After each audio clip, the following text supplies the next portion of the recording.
Kita mulai saja. Oke, selamat sore. Assalamualaikum warahmatullahi wabarakatuh. Salam sejahtera untuk kita semua. Om Swastiastu. Eh, Sebelumnya saya perkenalkan diri, saya Topan. Kebetulan saya bekerja di BMKG Praya Zam. Kemarin udah dapat materi juga kan dari BMKG juga dengan Pak Ardi ya. Nah, kemarin kan tentang informasi geofisika. Nah, kalau sekarang pengenalan tentang meteorologi gitu. Mau izin, mungkin saya perlu kenal juga mungkin dari Mbak yang sebelah sana bisa perkenalan dulu.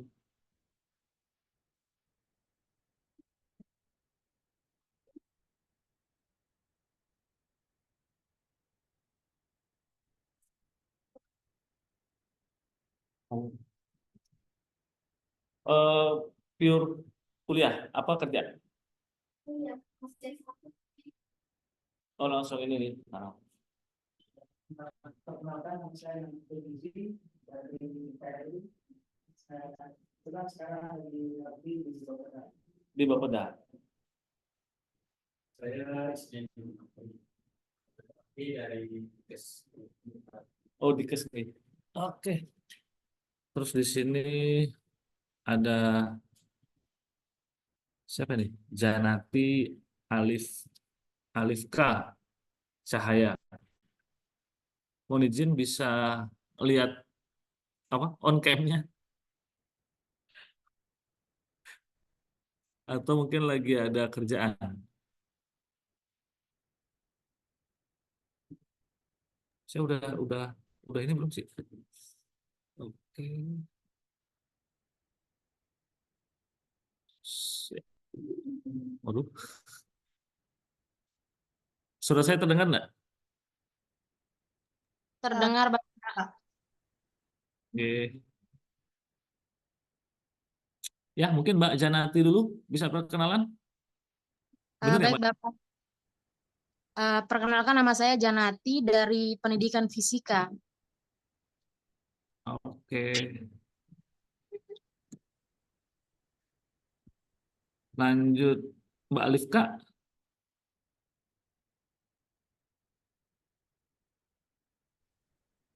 Iya, Bapak.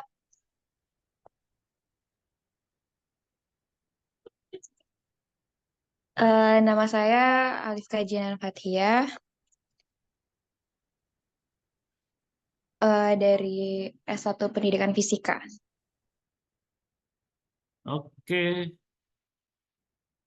Mbak Cahaya. Izin Pak, sebelumnya saya tidak bisa on cam. Oh ya, nggak apa-apa. Oke. Perkenalkan, nama saya Nur Cahaya. Saya dari Fakultas MIPA, Prodi Fisika. Oh, oke. Berarti sama ya Oke. suaranya. Saya yang fisika murni, Pak. Hmm, oke. Iya, Ya, terima makasih kasih. Mbak Cahaya, Mbak Janati dan juga Mbak Alifka. Mudah-mudahan nanti apa yang saya sampaikan bisa juga apa ya dimengerti lah, walaupun kita lewat Zoom ya. Kalau memang ada aktivitas, silahkan apa namanya bisa dilanjutkan juga sembari mengikuti Zoom ini. Santai aja, kita fleksibel. eh Tadi sudah mungkin ada sedikit sebagai pendahuluan, ada yang tahu nggak, kenal nggak tentang meteorologi ini apa sih kira-kira? Mungkin bisa jawab sedikit, Pak, Oke, sesuai monggo, Mbak saya. pengetahuan. Eh, Kalau menurut saya itu meteorologi itu kayak bidang yang mempelajari untuk kayak seperti ya perubahan iklim kayak untuk apa? Kayak seperti meteorologi apa yang berada di angkasa juga. Terus itu ilmu apa ya? Tentang kebumian, terus gejala-gejalanya eh, yang berada di baik di luar angkasa juga, mungkin gitu Pak. Oke, ada lagi? Mungkin teman-teman di sini?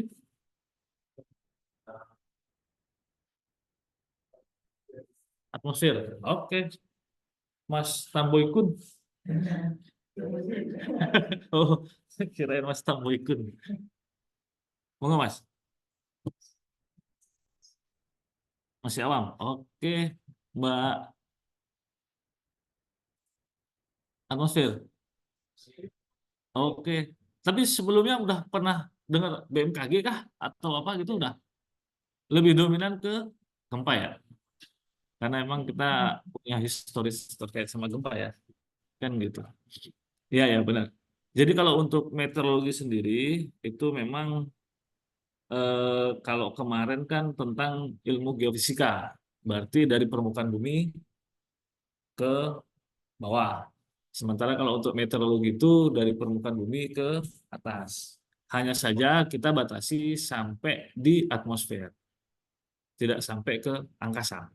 Atmosfer itu kan batasannya hanya sampai di lapisan ionosfer, stratosfer, nah sampai situ saja. Kalau udah keluar angkasa itu kita tidak mengamati tentang hal itu. Oke, mungkin sedikit tentang pengenalan dari ilmu meteorologi. Mungkin di sini ada beberapa outline. Pertama definisi, climate system, climate change, dan juga dampak. Nah, BMKG sendiri di Indonesia ini memang suatu lembaga non-departemen. Dalam artian di sini BMKG memiliki kepala badan yang langsung bertanggung jawab kepada Presiden. Kita sama seperti halnya dengan BNPB, itu tidak memiliki, ya berarti kita tidak non kementerian ya, kita non kementerian. Jadi kita langsung bertanggung jawab di bawah Presiden. Nah, di sini untuk BMKG sendiri, khususnya di NTB, itu ada 5 kantor, 3 di Pulau Lombok dan 2 di Pulau Sumbawa. Nah, jadi kemarin sudah 1 geofisika, kantornya itu kan di Selaparang. Ya, di Selaparang itu kantor yang memang tupoksinya adalah informasi gempa bumi dan tsunami. Terus kalau kita sendiri meteorologi itu berada di Bandara Praia, ZAM, yang mana tupoksinya untuk informasi penerbangan dan juga informasi publik. Dan kita dapat mandatori juga untuk informasi maritim. Jadi kalau untuk informasi penerbangan itu adalah informasi cuaca khusus untuk take off landing, terus area route pesawat dan juga destinasinya. Sementara kalau informasi cuaca publik, informasi yang kita berikan khusus untuk area wilayah Pulau Lombok. Nah, biasanya itu besok hujan atau apa, nah itu publik. Dan juga kita memberikan informasi cuaca maritim. Dalam hal ini adalah informasi cuaca tinggi gelombang laut, terus juga untuk arus laut, dan juga angin yang ada di permukaan laut. Biasanya untuk kondisi-kondisi cuaca buruk itu informasi dari kita. Jadi kalau misalnya pesawat delay karena cuaca, itu kita informasikan. Itu juga pelabuhan ketika buka tutup, itu juga informasi dari kita. Gitu ya. Nah, sementara untuk 2 kantor lagi yang ada di Pulau Sumbawa, itu ada di Bandara Sumbawa dan juga di Bandara Bima. Gitu dia. Nah, di sini peran BMKG sendiri terkait dengan kondisi cuaca. Di Undang-Undang 31 tahun 2009 sudah ditegaskan bahwa setiap pemangku kepentingan itu wajib menggunakan informasi BMKG untuk membuat ataupun making decision-nya dari masing-masing bidang. Dalam hal ini kita bisa lihat mungkin dari Dinkes Kesehatan biasanya kita sudah melakukan kerjasama dalam hal ini biasanya malaria, jentik nyamuk. Nah, itu biasanya kita udah masuk. Jadi ketika kita sosialisasi biasanya dengan BPBD itu dari Dinkes ataupun dari puskesmas itu sudah kita kita gabung join. Itu biasanya informasi awal musim hujan, terus pancaroba, biasanya kan di situ tuh banyak tuh pertumbuhan-pertumbuhan malaria segala macam lah ya untuk jentik-jentik nyamuknya situ. Sementara untuk turunannya dari kegiatan itu dikembalikan ke Dinkes misalnya seperti itu. Untuk konstruksi juga begitu. Untuk konstruksi ini biasanya ketika akan melakukan kegiatan ataupun proyek, itu mereka juga butuh informasi dari BMKG terkait mungkin biasanya dari informasi geofisika, pergerakan tanah di situ seperti apa. Ketika bangunan lebih dari 5 lantai, maka butuh struktur tanah. Begitu juga untuk di area-area pemukiman, itu biasanya mereka butuh untuk data curah hujan. Biasanya untuk membuat drainase atau paret, itu biasanya mereka butuh data curah hujan. Misalnya di daerah A, biasanya hujan mungkin per tahun 500 mililiter gitu ya. Maka dia butuh bikin selokan itu berapa sih dalamnya gitu. Karena kalau nggak tahu ataupun tidak ada informasi itu, maka takutnya mereka salah dalam memutuskan sesuatu. Misalnya yang harusnya dibikin kedalamannya 1 meter, mungkin dibikinnya cuma 50 cm gitu ya. Nah, otomatis kan daya tampungnya akan kurang. Nah, fungsinya seperti itu. Gitu juga untuk informasi-informasi lainnya, misalnya energi pertambangan, terus untuk dinas pariwisata, pertanian kehutanan, tata ruang, industri, transportasi, dan sebagainya. Jadi di sini kita berusaha untuk memberikan informasi sesuai dengan sektornya masing-masing. Nah, biasanya pengembangan kita yang terakhir saat ini adalah informasi berbasis dampak. Jadi kita sudah mengeluarkan informasi cuaca yang mana informasi itu sudah berbasis dampak. Jadi ketika kita misalnya di wilayah A ada potensi hujan lebat yang berakibatkan mungkin di daerah A ini adalah daerah pinggiran sungai, maka potensi luapan air sungai. Ataupun mungkin di daerah dataran rendah pemukiman mungkin ada genangan air, seperti itu. Nah, untuk faktor pengendali cuaca sendiri itu apa saja? Secara umum wilayah kita Indonesia ini berada di ekuatorial ya. Di ekuatorial dalam artian kita hanya memiliki 2 musim. Musim apa aja, Mas? Mangga, durian, itu juga ada kan? Ya, jadi musim kita ada 2, musim hujan dan musim kemarau. Pada saat akan memasuki musim hujan, ada masa transisi.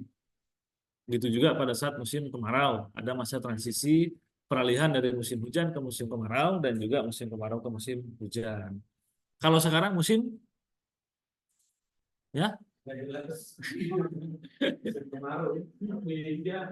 iya benar. Sekarang itu ya masih musim hujan. Musim hujan, musim kemarau. Hanya saja beberapa beberapa kali ada hujan, kan gitu ya. Dan hujannya itu biasanya sehari sampai 3 hari itu ada hujan. Walaupun tidak sepanjang hari itu ya. Mungkin hari ini hujan 1 jam, 2 jam, besok hujan lagi sejam, 2 jam kan seperti itu. Itu masih dalam kategori normal. Dalam artian pada saat musim kemarau belum tentu tidak ada hujan. Seperti itu. Karena apa? Karena untuk dinamika atmosfer khususnya di meteorologi itu satu parameter saling mempengaruhi parameter lainnya. Parameter cuaca itu kan ada suhu, terus ada kelembapan, ada tekanan udara, terus ada angin. Nah, parameter-parameter ini saling mempengaruhi. Jadi bisa dibilang ketika ada satu parameter yang mengalami gangguan, maka dia akan mempengaruhi normalnya dari parameter yang lain. Sama kayak kita misalnya tangan ketusuk paku lah gitu, tapi pasti sakit gitu. Biasanya kalau yang tidak kuat itu mungkin malamnya ada demam ataupun meriang gitu ya. Nah, walaupun cuma ini gitu loh, ketusuk aja, tapi bisa mempengaruhi. Ada juga yang memang kuat, dia nggak apa-apa, tapi ini bengkak kan gitu. Sama juga dengan parameter cuaca seperti itu. Nah, faktor penggerak untuk musim hujan dan musim kemarau untuk di wilayah Indonesia itu sebenarnya simpel, dia hanya ada 2, yaitu perairan samudra apa ini? Samudra Hindia dan juga Samudra Pasifik. Cuman perairan ini saja yang mempengaruhi kondisi musim di Indonesia. Jadi pernah dengar kata El Nino, La Nina? Pernah? Belum? Ya, jadi kalau dibahasakan mungkin kalau El Nino itu musim kemarau. Kalau La Nina musim hujan. Nah, kenapa disebut seperti itu? Musim hujan itu terjadi ketika suhu muka laut yang berada di sekitar perairan Samudra Pasifik ini hangat. Nah, ketika suhu muka laut yang ada di Samudra Pasifik ini hangat, maka kondisi musim di wilayah Indonesia adalah musim kemarau. Kebalikannya, ketika suhu muka laut yang berada di Samudra Pasifik ini dingin, maka kondisi musim di Indonesia adalah hujan. Nah, jadi biasanya ditandai seperti itu. Kita penentu awalnya di situ. Ketika suhu muka laut di wilayah Samudra Pasifik ini sudah hangat, sudah masuk pada kategori moderate sampai dengan kuat, maka suhu muka laut di Indonesia itu akan dingin. Tentunya di wilayah Indonesia itu akan kering. Jadi potensi hujan itu sama sekali tidak ada. Seperti itu. Sementara kebalikannya, ketika suhu muka laut yang berada di Samudra Pasifik ini dingin, terus suhu muka laut yang ada di Indonesia itu hangat, maka kondisinya akan hujan. Karena apa? Ketika masa uap air yang ada di wilayah samudra perairan Pasifik ini itu kan lebih cenderung melakukan penguapan ya. Nah, penguapan dan kondisi angin ketika musim kemarau itu biasanya kan timuran. Biasanya timuran, otomatis untuk proses pembentukan awan hujan di sekitar wilayah Indonesia sangat sedikit gitu. Dan ini biasanya mereka fasenya kalau kita bisa bilang itu mungkin Desember, Februari, terus Juni, Agustus. Nah, itu fasenya panjang gitu. Jadi tidak tidak dalam kategori seminggu gitu. Karena kan kalau musim itu kan adalah susunan parameter cuaca dalam jangka panjang. Biasanya itu 3 bulan, 6 bulan. Seperti itu. Ada yang tanya kan? Terkait El Nino dan La Nino yang kita baca, dia kan punya periode Oke. tahun sekian, tahun sekian. Ya. Kayak contoh kayak sekarang kan kondisi kayak kemarin kan ada DBD, Iya, benar. DBD. Iya, DBD. Ada salah satu faktor karena ini dibilang karena ada La Nina atau El Nino. La Nina. Nah, Ya. jadi di hampir seluruh Indonesia terdampak ada tingginya kasus. DBD, benar. Itu dia. Di sini. Nah, untuk kejadian El Nino dan La Nina Indonesia itu kalau kita lihat terakhir itu tahun 2020, 2021 itu kondisi La Nina dalam kondisi moderate. Yang artinya ketika La Nina dengan intensitas moderate otomatis panjang musim hujan itu akan lebih panjang. Intensitas curah hujan akan lebih banyak. Dan ketika El Nino kuat ataupun El Nino moderate, maka musim kemarau akan jadi lebih panjang dan kering. Nah, kaitannya dengan kejadian apa mungkin ya DBD lah gitu ya. Itu kan memang bisa dibilang ketika memang musim hujan yang cukup panjang, maka potensi adanya genangan air banyak seperti itu. Mungkin kalau di tahun 2020-2021 itu kalau nggak salah bukan cuma DBD, itu apa namanya dulu yang gatal-gatal itu. Ya itu juga bisa dibilang jadi satu fenomena baru dalam artian misalnya di wilayah A ada terjadi banjir, terus genangan air lebih dari 2 hari, itu biasanya udah ada gatal-gatal segala macam. Sama halnya seperti DBD, mungkin kalau sisi tupoksinya dari Dikes sendiri mungkin ada ya. Biasanya ketika mau musim kemarau atau musim hujan itu kan ke masyarakat ya ngecek jentik-jentik itu gitu kan. Nah, biasanya seperti itu dan itu memang ketika musim kemarau yang panjang juga potensi pertumbuhannya juga besar kan seperti itu karena memang panas dibandingkan pada saat musim hujan. Mungkin seperti itu. Nah, ini tadi Untuk El Nino sendiri fenomena alam global berkaitan dengan memanasnya suhu muka laut di Pasifik Ekuator Tengah dan Timur yang di sini ya. Yang itu suhu ini apa namanya? Suhu muka laut ini sangat mempengaruhi kondisi musim yang ada di Indonesia. Begitu juga pada saat La Nina. Itu kebalikan dari musim kemarau dan prosesnya juga kebalikan dari El Nino. Seperti itu. Berarti Nggih. El Nino dan La Nina itu memang rutin setiap tahun, Pak. Nggih. Tapi ada bedanya pas moderatnya yang sudah bilang begitu. Iya. Jadi memang untuk fase kejadian La Nina sama El Nino ini dia terdiri atas 3 fase.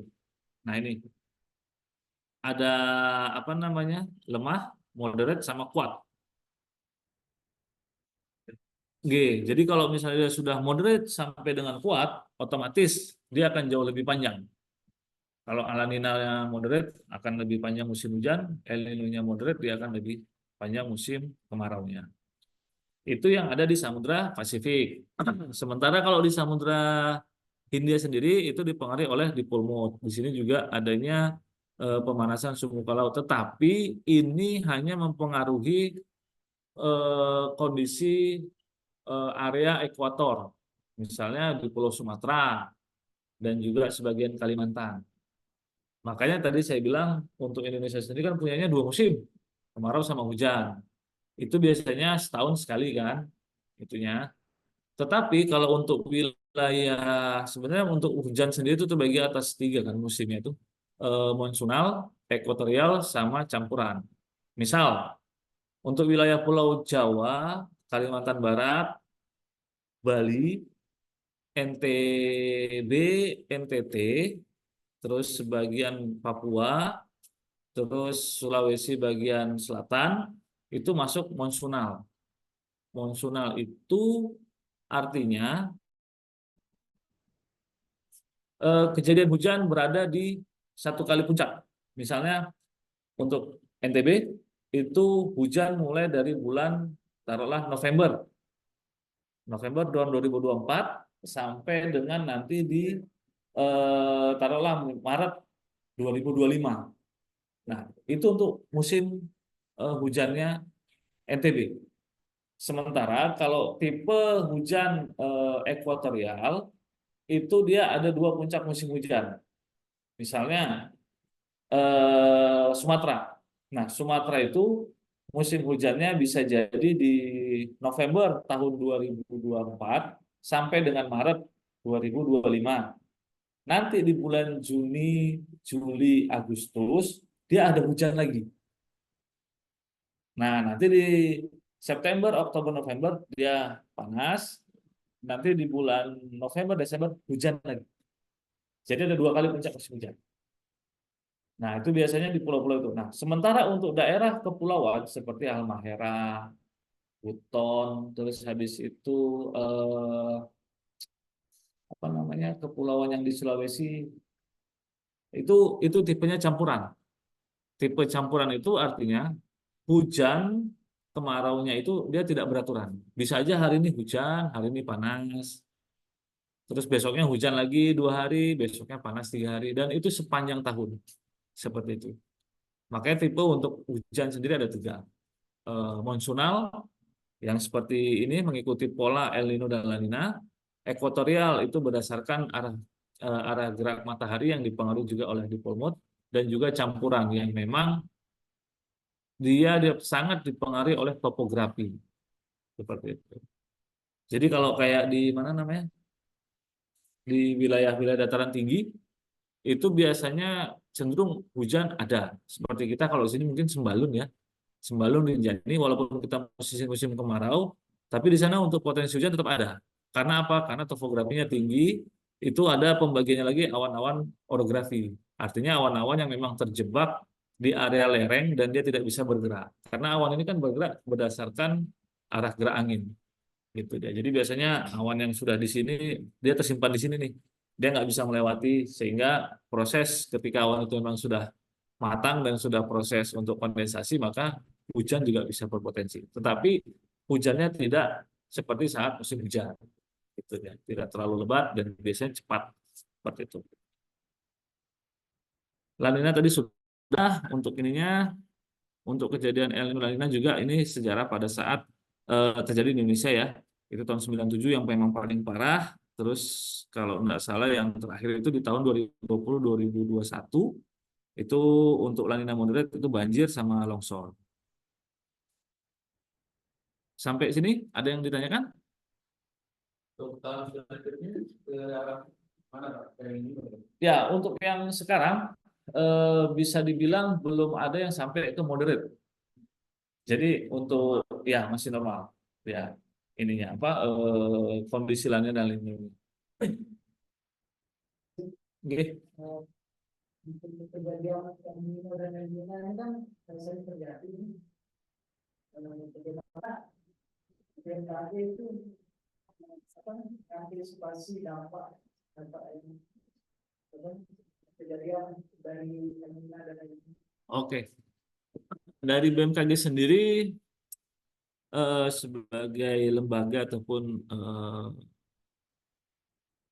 institusi yang bisa bergerak dalam artian di sini sebagai pemberi informasi cuaca,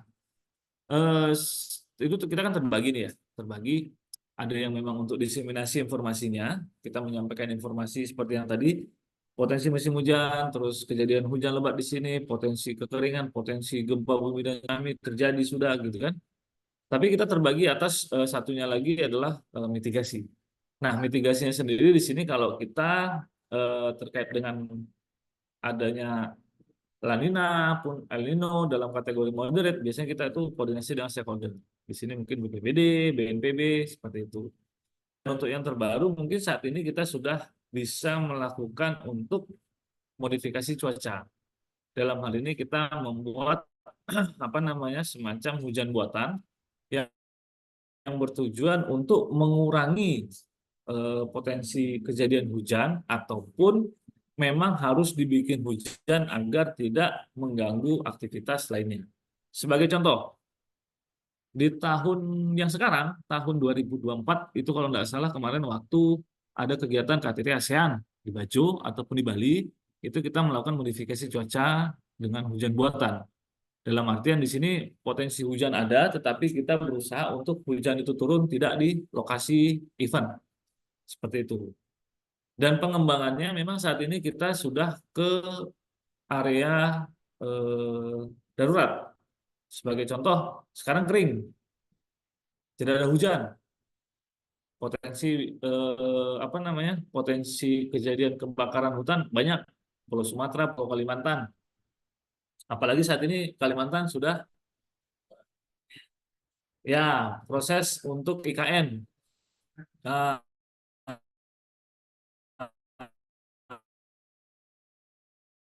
terjadi kebakaran sehingga kita modifikasi cuaca untuk di sana itu harus hujan yang bertujuan untuk tidak ada potensi kebakaran.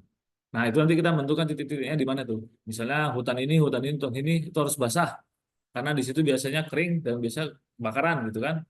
Nah habis itu kita kita tuai ataupun tebar untuk si garam hujan ini di mana.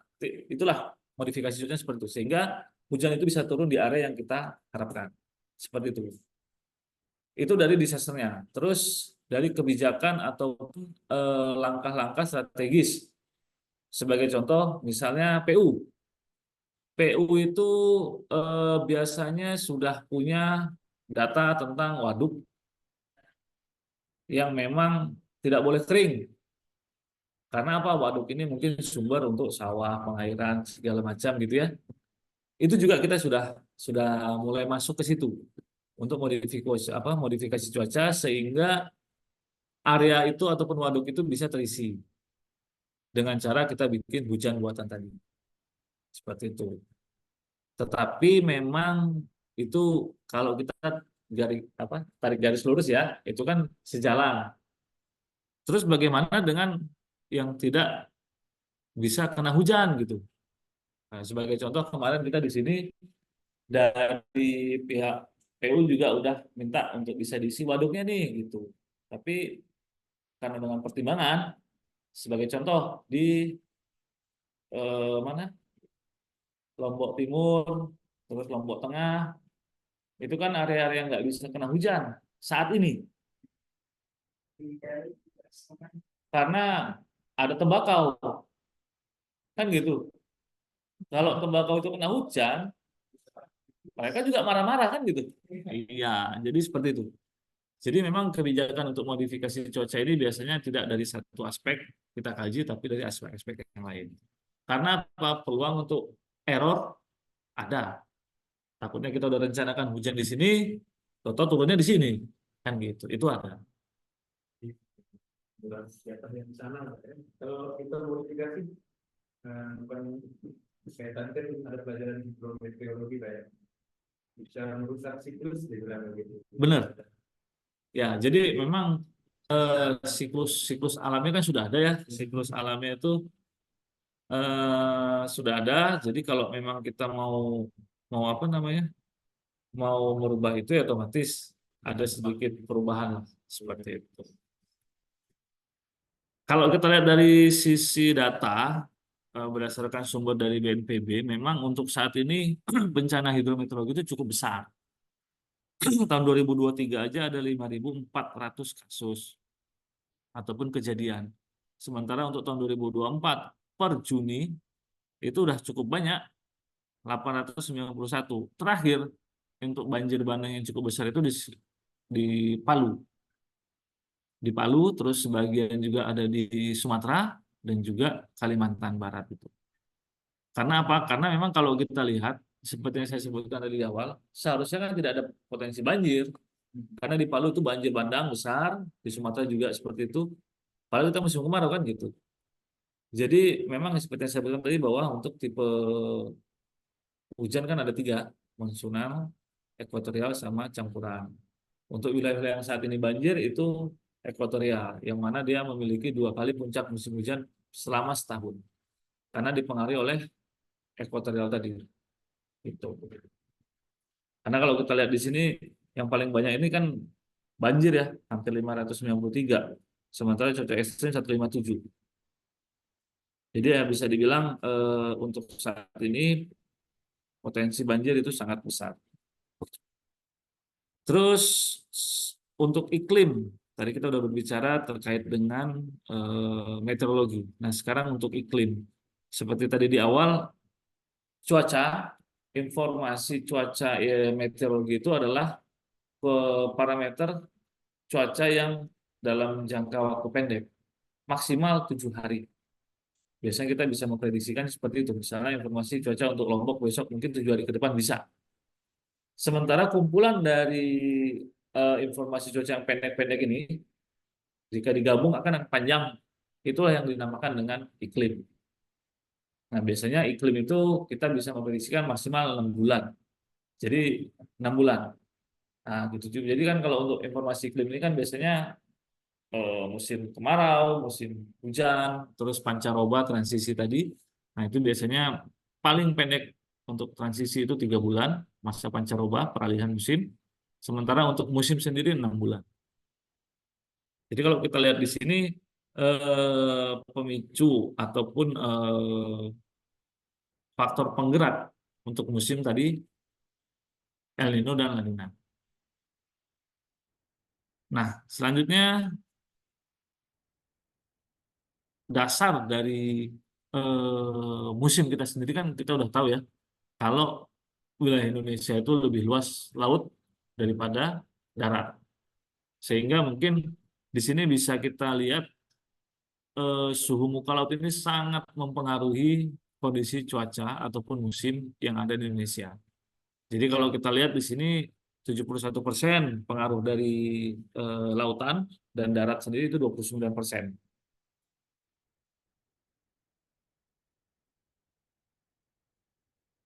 Seperti yang ditanyakan oleh tadi Mas ini kan mempengaruhi siklus. Siklusnya seperti ini. Jadi kalau kita lihat di sini air itu dari darat dari lautan dia akan berkondensasi penguapan menjadi awan, awan proses matang, dia jadi air hujan lagi, terus dari air hujan itu turun ke darat, turun ke mana? Daratan, itu sebagian ada yang balik ke laut, sebagian ada yang tersimpan ke tanah, prosesnya seperti itu siklusnya. Jadi ketika siklus ini ada yang satu terganggu, otomatis akan mempengaruhi siklus berikutnya. Seperti itu. Makanya tadi ketika memang kita melakukan hujan buatan, kalau tidak ada awan sama sekali di sini, itu nggak bisa. Jadi paling tidak ada awan sebagai pemicu untuk apa namanya, membuat hujan buatan itu. Jadi kalau terang nggak ada awan, langit langsung, nah kita mau bikin hujan buatan nggak bisa, karena nggak ada faktor pemicunya. Nah biasanya kalau model-model seperti itu, ya langkah mitigasi selanjutnya itu selain hujan buatan itu tadi melakukan penyiraman. Ya, kalau kita lihat terkait dengan proyeksi perubahan khususnya untuk suhu, kalau kita kaitkan dengan perubahan iklim, wilayah Indonesia memang sedikit banyaknya sudah terlihat, walaupun tidak signifikan. Karena kenaikan-kenaikan di masing-masing wilayah kan berbeda-beda ya, tergantung topografi. Sementara kalau kita lihat sendiri untuk di NTB, itu kenaikan masih cukup kecil, bisa dibilang masih 2,5 sampai dengan 2,8 untuk proyeksi ke depan. Sementara kalau untuk yang tadi yang maksimum ya, ini yang minimumnya juga sama, masih sangat kecil. Terus kalau untuk apa namanya suhu rata-rata, nah ini yang cukup cukup cukup bisa dibilang signifikan. Itu mungkin di sekitar Pulau Sumbawa ada Sumbawa bagian utara itu 1,1 sampai 1,3 derajat.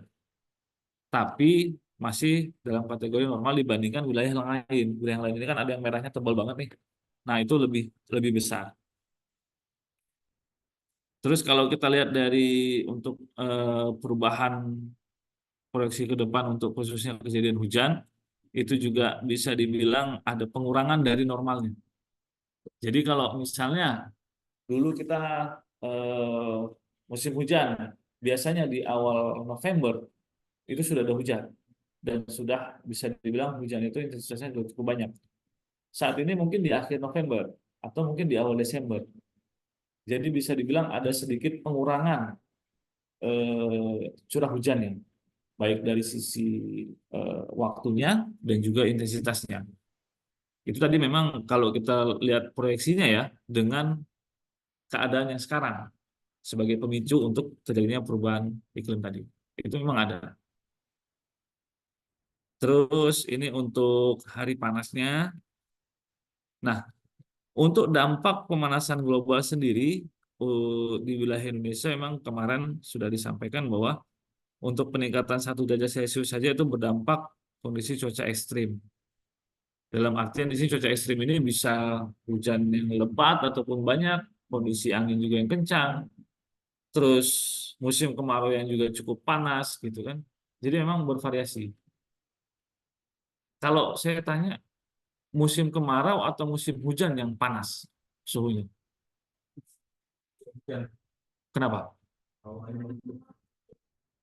Iya, benar. Musim hujan itu suhunya jauh lebih tinggi dibandingkan di musim kemarau. Karena itu tadi, ketika, nggih, jadi bahasanya apa? Gerah ya? Gerah. Ya, gerah. Karena memang ketika malam hari itu kan bumi melepaskan energi yang sudah diserap dari pagi sampai dengan sore.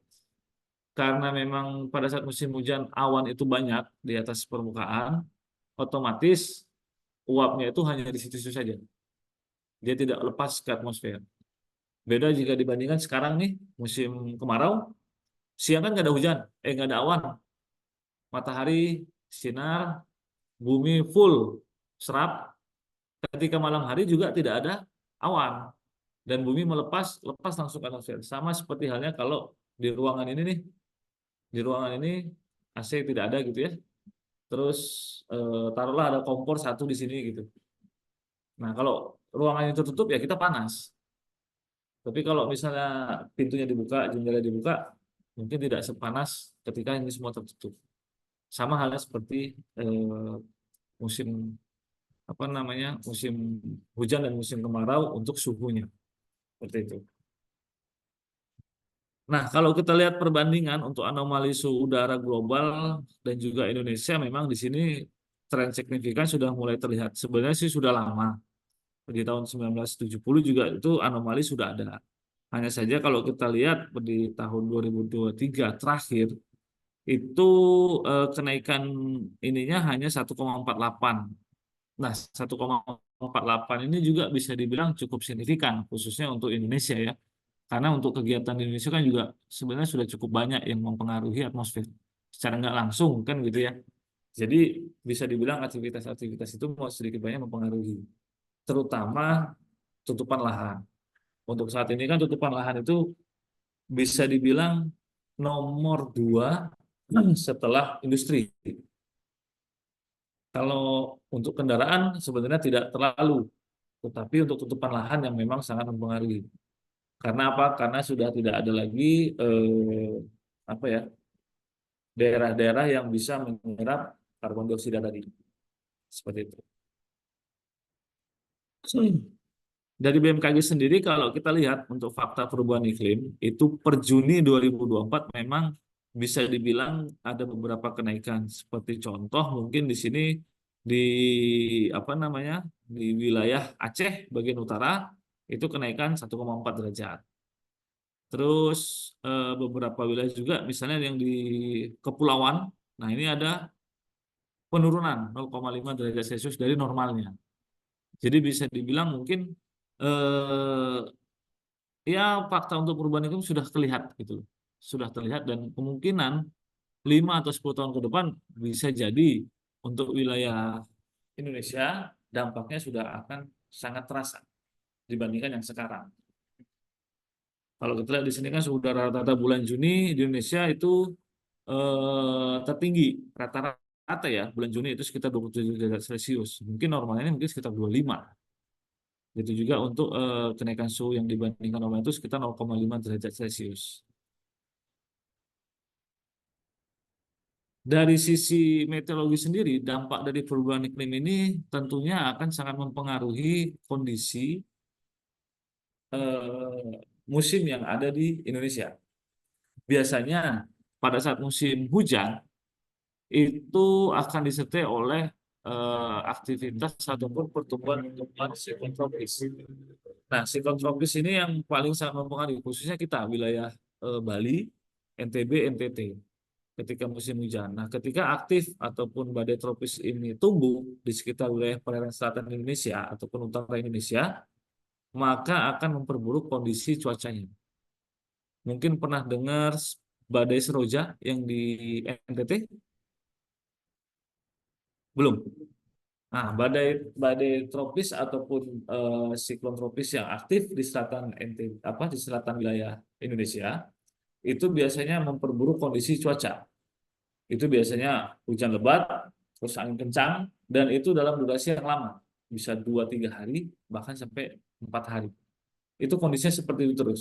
Tentunya ketika dengan kondisi seperti itu, potensi dampak sangat besar. Kita di sini hujan mungkin dari pagi sampai siang aja mungkin sudah banjir kali, ya kan? Apalagi hujan selama 2 hari atau 3 hari berturut-turut, mungkin tenggelam kali. Ya mungkin seperti itu. Terus kalau dari sisi ketersediaan air tanah, itu juga kalau musim kemarau ini bisa dibilang sangat sedikit, bisa dibilang sangat sangat apa ya, sangat hampir apa ya, hampir jadi masalah ataupun jadi eh, bencana untuk saat ini. BPBD menerapkan pada saat musim kemarau adalah program drop air bersih toh. Nah, itu bisa dibilang ketika sudah mulai bulan akhir Juli, Agustus sampai September, itu BPBD sudah minta data, ke BMKG ketersediaan air tanah itu seperti apa, gitu. Kita kasih data dan mereka langsung proses ke lapangan dan memang ketika ditanya ya masyarakat juga, waduh air sumur saya sudah kering, terus mungkin sumur bor sudah tidak keluar air, sudah bisa dibilang sudah tidak ada air, sehingga mereka menetapkan darurat untuk siaga bencana kekeringan. Nah, maka ini fenomena baru khususnya untuk di musim kemarau, yaitu krisis air bersih. Jadi memang itu sudah mulai diterapkan oleh stakeholder kita yaitu BPBD. Dan mungkin terkait dengan human health. Nah, human health ini mungkin tadi dengan Mas ini untuk kesehatan. Dengan adanya perubahan iklim tentunya faktor kesehatan juga bisa dibilang sangat mempengaruhi gitu. Jadi ya mungkin untuk BMKG sendiri ranahnya itu hanya di perubahan siklon tropis, terus untuk ketersediaan air tanah dan juga di sea level. Main sea level ini biasanya adanya apa namanya kenaikan permukaan air laut. Nah, ini kita terkait dengan informasi maritim, ini kita juga sampaikan bahwa yang tadinya kita hanya berbicara terkait dengan gelombang, misalnya kapal menyeberang dari Lembar ke Padang Bayi, oh gelombang tinggi, jangan berangkat, mereka berhenti. Ternyata ketika main sea level ini kan ada ROP ya, mungkin pernah dengar ROP. Nah, ROP itu kan pasang tertinggi pada saat apa namanya pada saat air laut berada di puncaknya, seperti itu. Dan biasanya untuk tiap wilayah ini berbeda-beda. Yang paling sering terkena dampak di wilayah apa namanya dampak dari banjir rob ataupun rob ini biasanya kita di sekitar wilayah Ampenan, ya. Karena memang sekarang pemukiman hampir di pinggir pantai. Terus untuk kenaikan muka lautnya juga bisa dibilang ada kenaikan dari normalnya. Otomatis ketika terjadi rob pasang, air akan lebih tinggi dibandingkan normalnya. Nah, kalau mungkin dari perubahan iklim yang lainnya mungkin bisa dilihat dengan mencairnya es kutub, tapi penambahan air juga banyak kan gitu. Nah, karena faktor untuk meteorologi ini sendiri rob ini kan banyak dipengaruhi gaya tarik bulan, terus faktor meteorologi itu juga banyak bisa dibilang mempengaruhi kondisi main sea levelnya gitu. Jadi kalau kalau udah apa namanya, kalau sudah robnya pasang, maka potensi untuk gelombang itu lebih tinggi ataupun air laut lebih tinggi dari biasanya pasti ada. Seperti itu. Lalu bagaimana dengan kondisi di wilayah kita, NTB? Tadi sudah dijelaskan di awal bahwa untuk suhu sendiri kenaikan itu sudah ada, bisa dibilang kondisi normal itu, tapi masih dalam kategori normal ya. Karena kan ketika dibilang ekstrim itu adalah plus minus 3 derajat dari normalnya. Jadi tadi kan kalau kita lihat rata-ratanya sekitar 33, nah masih 33,3. Otomatis masih dibilang ada kenaikan tetapi tidak ekstrim. Untuk sea level juga seperti itu. Untuk wilayahnya mungkin di sekitar Ampenan dan juga Maka itu saja. Untuk wilayah lain belum ada informasi sampai saat ini adanya pengaruh dan akibat rob. Terus untuk kekeringan ataupun banjir, kemungkinan yang akan berkembang adalah ini. Potensi banjir, daerah-daerahnya itu akan semakin banyak. Terus kalau untuk kekeringan juga sama. Biasanya potensi terjadinya kekeringan itu wilayahnya, potensi wilayahnya itu akan semakin banyak. Karena apa? Kalau kita lihat data terakhir itu, ada wilayah yang memang tadinya dengan hujan intensitas lebat aja itu tidak banjir, tiba-tiba saat ini sudah banjir. Otomatis pengaruhnya kan banyak ya, bukan hanya dari hujannya saja. Karena kalau kita lihat, untuk hujannya sendiri dalam kategori normal.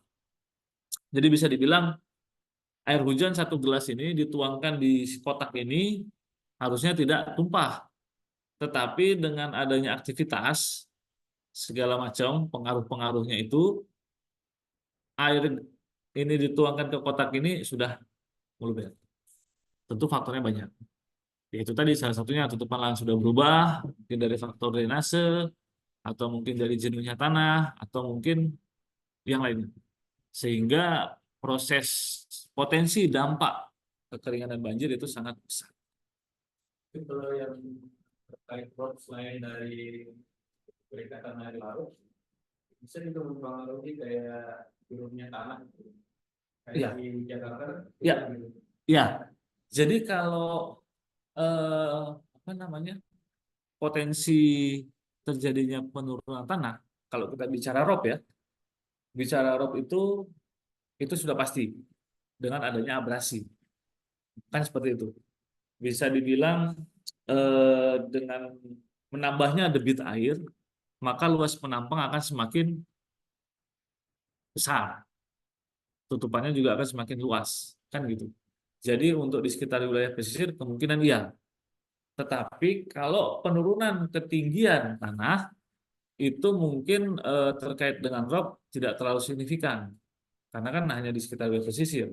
Sementara kalau untuk di daerah yang dataran tengah ataupun rendah itu tidak. Itu tidak. Pikir-pikir kalau G, biasanya apa ya? Amblas mungkin ya. Bahasanya mungkin amblas. Jadi bisa dibilang itu tadi karena abrasi. Karena kan kalau abrasi itu kan kita nggak tahu pantai itu ada yang memang landai, ada yang memang terjal. Ketika ada abrasi ataupun apa namanya dorongan air laut yang kuat, otomatis penuh dia. Dengan jumlah debit air yang semakin meningkat, maka luasan yang dibutuhkan penampungannya akan semakin lebar. Seperti itu. Wes, mungkin itu yang bisa saya sampaikan terkait dengan pengenalan meteorologi. Kalaupun memang ada yang mau ditanyakan, silakan. Mau yang di topik ini ataupun memang yang di luar terkait dengan informasi atau apa, silakan. Monggo. Untuk teman-teman yang on Zoom juga boleh, bebas. Kalau emang ingin ditanyakan, silakan.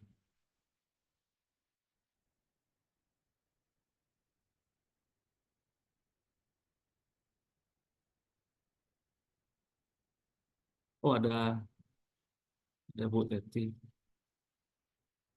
Selamat sore, Bu Teti. Sore, Pak. Oke, Siap Bu. dari ruangan ya. Oke, izin tadi kita mulai duluan, Bu. Tidak apa-apa. Nggih. Lanjut, Pak. Nanti saya insya Allah ke sana sebelum berakhir Oke, sesinya. Nggih. siap, siap, Ibu. Ya, mungkin ada yang tanyakan? Monggo. Tan Boy Kun. Iya, mukanya mirip ya. Jago makan. Oke, monggo Mas. Nah, ini nih. Ya, jadi pertanyaan yang menarik. Dalam artian secara ilmu mungkin kita percaya dengan kemampuan seorang pawang ya. Hanya saja kan divisi ilmunya beda. Metafisika dengan fisika. Jadi saya pernah bertugas di Bali. Pernah bertugas di Bali dan bisa dibilang di sana untuk apa namanya? Untuk metode menggeser hujan melalui pawang itu masih kuat dan masih kental. Dan itu bisa dibilang 100% berhasil gitu. Jadi di sini kita ya percaya nggak percaya gitu berdasarkan dari sisi ilmu metafisika mungkin ada gitu ya. Cuman saya juga tidak terlalu ini. Hanya saja kita di BMKG berusaha ataupun berupaya untuk bisa mendekatkan prediksi kita sesuai dengan realnya. Nah, di Bali sendiri itu tantangannya sangat besar, apalagi di sana daerah wisata, kan gitu ya. Daerah wisata, event-event di outdoor sangat banyak. Mau itu acara pernikahan, mau pertemuan segala macam, biasanya hotel itu mereka nelfon kita gitu. Dan ketika memang kita menyampaikan, oke, besok potensi ada hujan. Hujan jam berapa? Mungkin sekitar jam 3 sampai jam 6. Nah, itu hujannya lebat apa ringan? Kemungkinan hujannya ringan gitu. Terus berhentinya jam berapa? Ya mungkin sekitar jam 5. Mereka menanyakan sampai detail seperti itu. Karena apa? Karena memang di sana event untuk ininya sangat banyak. Dan di samping itu mereka juga menggunakan jasa itu tadi, para tadi untuk menggeser gitu. Dan memang ya berhasil gitu kan ya. Berhasil. Hanya saja itu ketika eventnya banyak, jadi jadi jadi apa namanya jadi dilema sendiri gitu misalnya yang ini buangnya ke sini ternyata di sini ada acara buang lagi ke sana seperti itulah itu ini mereka gitu justru yang memang kita counter benar-benar kita counter itu kemarin adalah laser pada saat event. Nah, pernah dengar kalau laser event itu memecahkan awan? Pernah? Ya, biasanya kan ada event besar, ada lampu sorot yang ditembak ke awan. Nah, itu yang kita counter malah. Jadi kemarin itu di Bali juga sempat adalah ini apa namanya semacam event yang juga menggunakan itu, dan ada juga praktisi yang juga mengatakan bahwa ini bisa memecahkan awan. Sekarang untuk lampu sorot itu sendiri kan wattnya paling besar berapa sih kan gitu ya.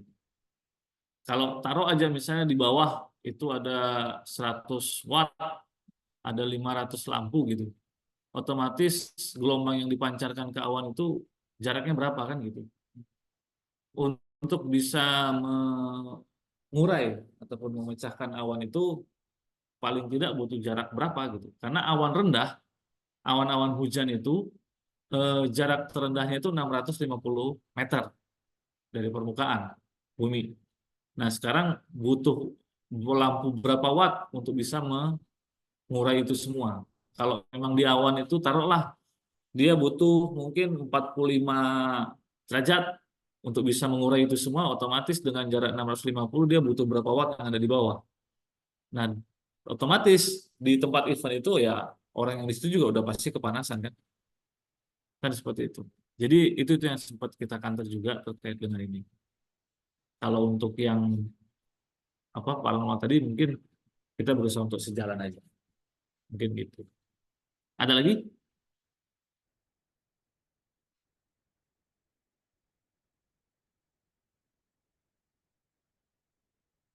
Nah, ada lagi?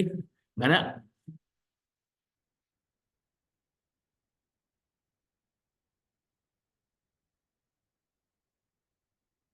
Mungkin dari Mbak Janati, Mbak Cahaya, monggo silahkan.